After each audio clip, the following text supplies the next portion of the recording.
Selamat malam semuanya, selamat malam teman-teman dan juga selaku dosen kita yaitu Bu Martina.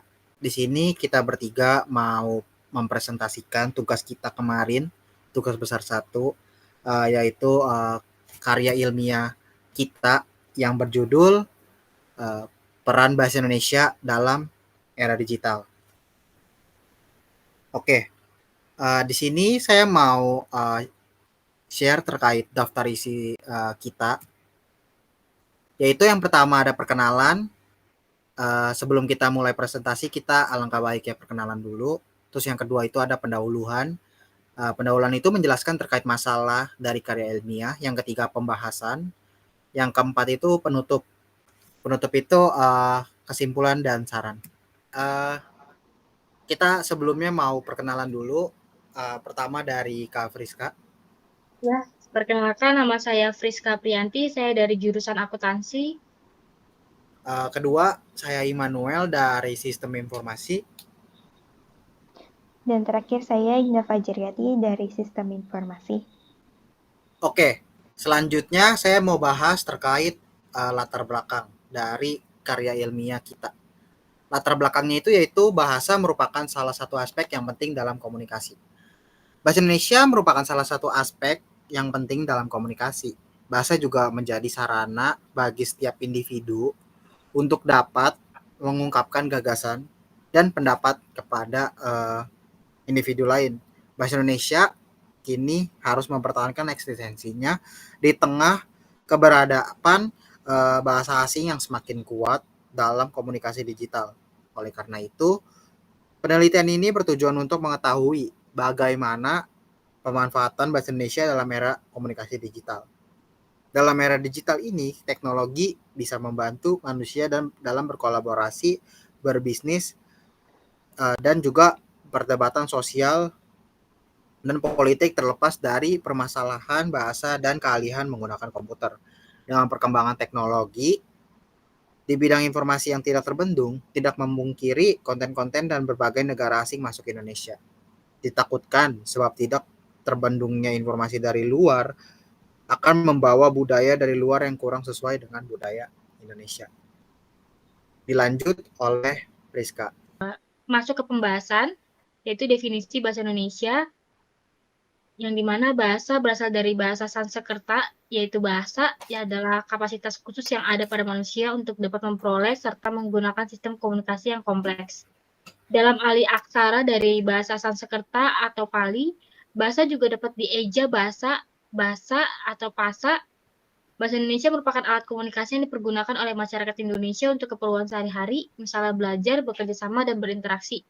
Nah, di sini saya akan menjelaskan sedikit tentang bahasa Indonesia yang dari beberapa ahli. Menurut saya bahasa Indonesia itu ada dua, itu bisa dipakai sebagai bahasa resmi dan non-resmi. Yang dimana kalau bahasa resmi itu dipakai untuk bahasa nasional yang sangat luas dipakai. Kalau untuk non-resminya itu dipakai untuk bahasa bebas, seperti yang saya gunakan sehari-hari. Next.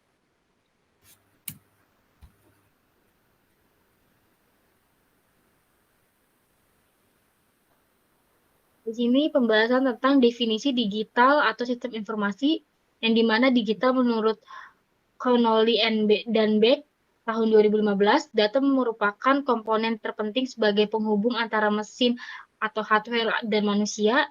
Definisi sistem informasi menurut Cigelski Lettich O'Brien, sistem informasi adalah proses pengumpulan, pemrosesan, menganalisis, dan menyebarkan informasi untuk tujuan tertentu menurut Cigelski. Yang dimana bahasa Indonesia di era digital atau sistem informasi mencakup penggunaan bahasa dalam komunikasi dan informasi teknologi yang melibatkan penggunaan media digital, istilah teknologi, ejaan tata bahasa, privasi, dan keamanan informasi, yang dimana itu sangat penting untuk komunikasi yang efektif. Next.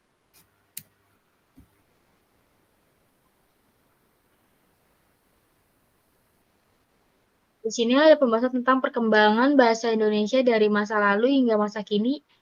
Bahasa Indonesia mengalami perkembangan yang signifikan sejak terbentuk pada tanggal 28 Oktober 1978 bersamaan dengan Sumpah Pemuda. Sebelumnya bahasa Melayu digunakan sebagai lingua franca di Nusantara selama berabad-abad, dan bahasa Indonesia ini memiliki kedudukan penting sebagai bahasa nasional dan bahasa negara.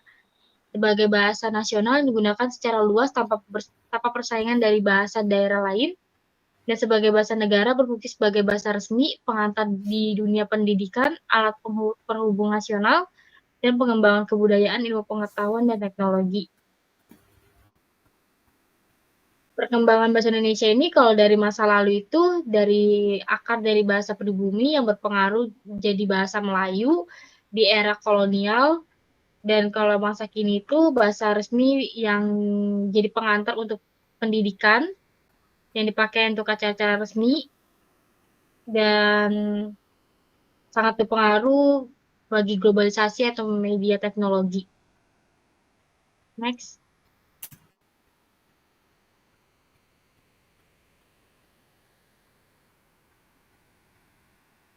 Di sini ada fungsi bahasa Indonesia dalam era digital. Dan di mana dalam era digital, bahasa Indonesia memegang peran penting sebagai bahasa nasional dan resmi, digunakan dalam acara resmi, ruang publik, dan sebagai alat komunikasi sosial. Bahasa Indonesia juga berfungsi sebagai alat pemersatu bangsa, lambang kebangsaan, dan identitas nasional. Namun, dalam perkembangan teknologi informasi, tantangan muncul dengan penggunaan bahasa asing dan campuran bahasa dalam percakapan sehari-hari yang dapat menggeser peran bahasa Indonesia. Rendahnya literasi masyarakat Indonesia juga berkontribusi pada penyebaran hoaks dalam literasi digital. Nah, di sini saya akan menjelaskan tentang beberapa fungsi bahasa Indonesia di era digital, yaitu satu dari komunikasi digital, yang dimana dipakai di era media sosial kayak WhatsApp atau Instagram. Yang kedua, pembuatan konten digital yang dipakai untuk merekam video atau perfilman. Yang ketiga, penggunaan istilah teknologi, yang dimana bahasa Indonesia ini memahami tentang istilah teknologi untuk mengenal konsep-konsep baru di era digital. Yang keempat, ada tata bahasa khusus. Yang kelima, ada privasi dan keamanan. Yang keenam, ada adaptasi terhadap perkembangan baru di era digital. Dan yang ketujuh, inovasi linguistik. Next. Lanjut pembahasan tentang pembelajaran bahasa Indonesia dalam era digital. Dalam konteks ini, ada kecenderungan masyarakat kehilangan rasa bangga menggunakan bahasa Indonesia. Bahasa nasional karena faktor globalisasi dan tuntutan prestis. Istilah Indoglis muncul untuk menggambarkan penggunaan campuran bahasa Indonesia dan bahasa asing, terutama bahasa Inggris yang semakin meresap dalam percakapan sehari-hari. Dalam era globalisasi dan yang didorong oleh perkembangan transportasi dan revolusi komunikasi, arus globalisasi semakin kuat, membuat batas negara menjadi kabur. Dampak globalisasi ini menyebabkan perubahan cepat dan luas di berbagai aspek kehidupan, termasuk penggunaan bahasa Indonesia. Globalisasi juga menyebabkan kehilangan rasa bangga menggunakan bahasa nasional.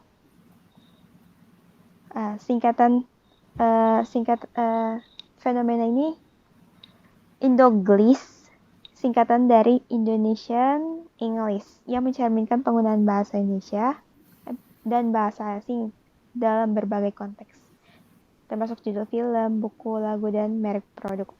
Meskipun mungkin dilakukan untuk menjaga prestis, mengikuti perkembangan zaman, atau mencari keuntungan, ini bisa berdampak negatif pada identitas bangsa sebagai bahasa persatuan dan negara. Hal ini juga bertentangan dengan semangat Ikrar Sumpah Pemuda dan UUD 1945. Next.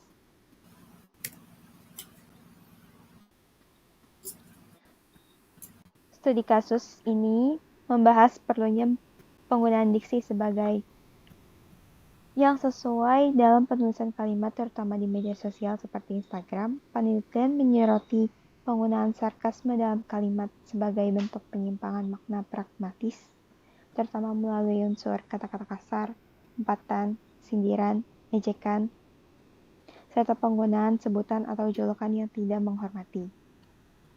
Selain itu, Fenomena campur kode, ahli kode, dan intervensi bahasa juga diidentifikasi khususnya dalam konteks kampanye pemilu. Penggunaan sarkasme dalam tulisan dijelaskan sebagai penggunaan kata-kata kasar yang sengaja digunakan untuk menyakiti hati dan perasaan orang lain. Studi juga mencatat beberapa contoh penggunaan diksi yang tidak sesuai dalam judul foto di Instagram, seperti penggunaan kata-kata slang, singkatan, dan bahasa asing, yang mungkin dapat membingungkan pembaca atau memiliki arti ganda. Contohnya, sebentar.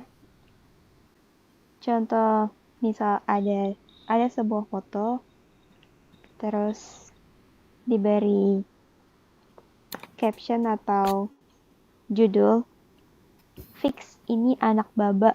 Kalimat di atas merupakan judul pada sebuah foto yang terdapat kata fix yang dapat diartikan tepat, yakin, atau betul. Dalam pemahaman ini, si pembaca kata tersebut terdapat juga kata gaul yang ada di judul foto tersebut, yaitu baba. Arti dari kata tersebut merupakan kata panggilan untuk orang tua laki-laki yang biasa disebut ayah, bapak, atau papa. Contoh lain, gak ada brand deodoran atau yang mau endorse pria. Itu meskipun belipet-lipet, tapi putih dan wangi loh. Kalimat di atas merupakan kalimat judul pada sebuah foto. Terdapat kata gak ada yang sebenarnya artinya tidak ada. Terkadang penulisan yang tidak sesuai dengan KBBI juga dapat diartikan sama oleh pembaca. Kata belipet-lipet juga sama memiliki arti berlipat-lipat, tidak memiliki arti sama yang tidak sesuai dengan KBBI. Bahasa Inggris juga dicantumkan kata endorse, diartikan oleh pembaca dengan kata yang memberikan kepercayaan untuk mengiklankan merek barang tertentu. Next. Tolong next, Mas Immanuel. Kesimpulan dan saran dari studi kasus ini menekankan pentingnya manfaat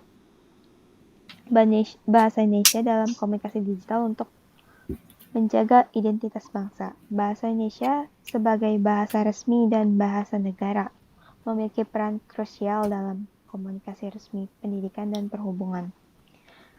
Sistem informasi di era digital membantu pengumpulan dan penyebaran informasi organisasi. Meskipun teknologi bahasa mendukung aktivitas manusia, perlu diwaspadai potensi pengaruh negatifnya terhadap keberlanjutan bahasa Indonesia.